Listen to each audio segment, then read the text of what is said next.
The battle lines have been drawn for the 2019 general election in India. Today, as the parliament began its proceedings for the monsoon session, a no-confidence motion was moved against the ruling BJP government. 50 opposition lawmakers from the Congress, the Nationalist Congress Party, the NCP, and the Telugu Desam Party, the TDP, are backing this motion. The government isn't losing sleep over this. They have the numbers. The only challenge is perhaps to keep their flock together on the day of the trust vote, that's Friday. There's a very good chance they'll succeed. So the opposition is basically doing what it's doing, mostly to make a political point, sounding the bugle, as it were, for the big electoral battle next year. In the coming days, the Indian Parliament will be a political battlefield. Expect acrimony and drama.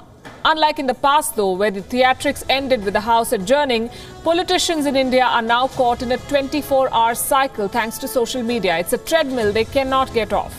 Campaigning and mudslinging continue on Twitter and Facebook. Canvassing goes on through WhatsApp. Charges are traded as millions of people in the remotest corners of India consume this political dialogue. Pundits say the 2019 election will be fought on WhatsApp. The shift from grassroots to social media has been rapid in India. So tonight we look at who has the edge, who is winning the election online. As always, we rely on numbers to assess. This is a survey that was conducted by polling agencies Lokniti and CSDS. The results show that the ruling BJP still remains the most popular party across social media platforms. It has also witnessed a slight drop in popularity across platforms. The BJP has lost 2% of the support it earlier enjoyed. The maximum losses were recorded on WhatsApp and Facebook, the two most popular digital platforms in India and indeed the world right now. The BJP's support on these platforms dropped by 6 points between January and May this year. The Congress, on the other hand, has shown some improvement compared to last year. The party is in a better shape online, but its growth stagnated in the first 5 months of this year.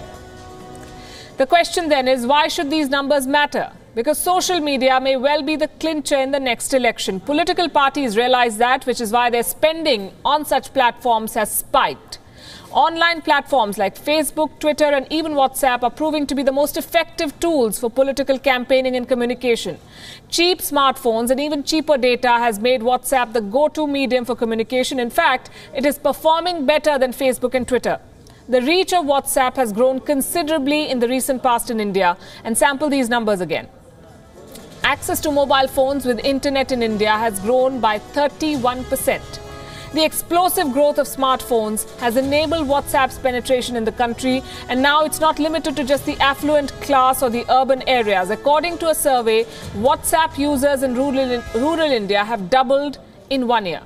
Comparing the new data with numbers from 2017, WhatsApp users from the poor and the lower income class are now in double digits. This trend is significant for another reason. It is the key to India's biggest vote bank, the youth. More than 100 million young adults will cast their votes in the 2019 general election. On WhatsApp too, the youth remains the biggest constituency. Nearly half of them use this messaging platform. Considering the high number of people moving to the digital space, WhatsApp will be the primary campaigning tool for India's political parties in 2019. The platform was used aggressively during the state elections in Karnataka, and for good reason. On New Year's Eve, remember this time, Indians sent a record 2 billion messages to fellow users. That number is enough to give you an idea of the scale of operation. In fact, some reports claim that the Congress and the BJP together created 50,000 WhatsApp groups to target specific voters. But tackling this boom in WhatsApp users is also the biggest challenge before India. Misinformation is rampant on the platform. More than 20 people have been lynched in the last few months, and these incidents were sparked by rumors on WhatsApp. The government of India has even asked Facebook, which is the owner of WhatsApp, to act against misinformation. Last week, the company took out full-page ads giving tips to users on how to spot fake messages. Considering the fact that India is WhatsApp's biggest market, the company is expected to make more changes to the platform ahead of the 2019 election. The numbers we just showed you make it amply clear why political parties can no longer afford to ignore digital platforms as they plan their campaign strategy for 2019. So where do two of India's leading political outfits, the Congress and the BJP, stand in the war online? Our next report breaks it down for you.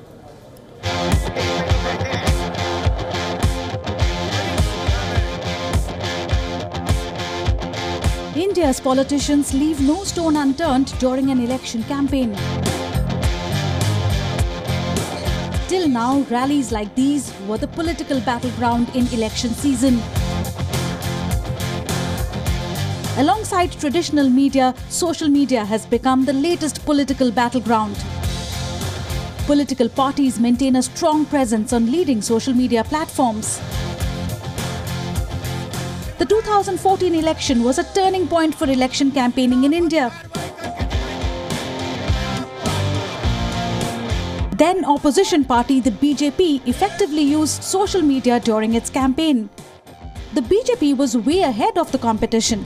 They had more followers and an aggressive strategy to win voters in the online world.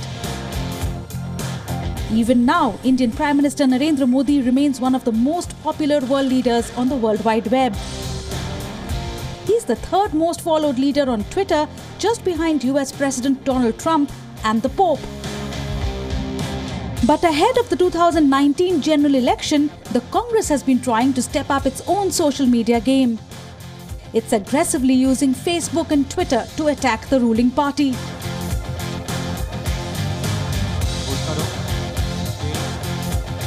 Congress President Rahul Gandhi seems to be leading his party's charge on Twitter with counter-arguments and some humor.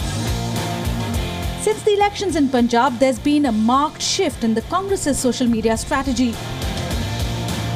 But the party, which was late to the social media game, is still playing catch-up with the ruling BJP in the online world. Bureau Report, WION.